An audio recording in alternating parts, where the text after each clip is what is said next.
संपूर्ण भारताची स्वदेशी बनावटीची अणुऊर्जेवर चालणारी पाणबुडी INS अरिहंत विशाखापट्टणमच्या नौदल तळामधून बाहेर पडली।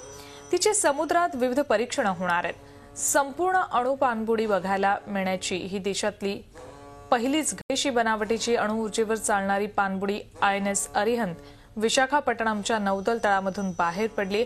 आपल्यासोबत आमचे प्रतिनिधी अमित जोशी आहेत, त्यांच्याकडून या संदर्भातली माहिती घेऊयात।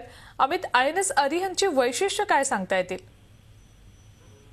ही पाणबुडी स्वबळावर बांधलेली आहे, कारण अणु पाणबुडी बांधणं ही काही साधी आणि सोपी गोष्ट नाहीये।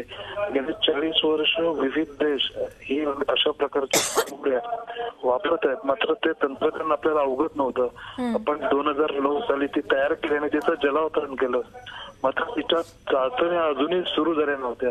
त्या अखेर महत्वाच्या समुद्रातील चाचण्यांना एक दिवसापूर्वी सुरुवात झाली आणि त्यासाठी विशाखापट्टणम ज्या ठिकाणी अणु पाणबुडी बनवण्यात आली होती ती तिथून नौदलाच्या गोदीतून बाहेर पडली आणि समुद्रात रवाना झाली आहेत। हेच ते दृश्य आहेत। आता वर्षभर या चाचण्या चालतील आणि त्यानंतर ही अणु पाणबुडी जी स्वदेशी बनावटीची ती नौदलामध्ये दाखल होईल।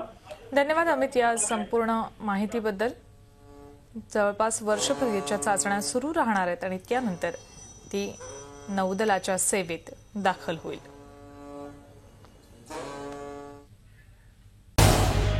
झी 24 तास रहा एक पाऊल पुढे।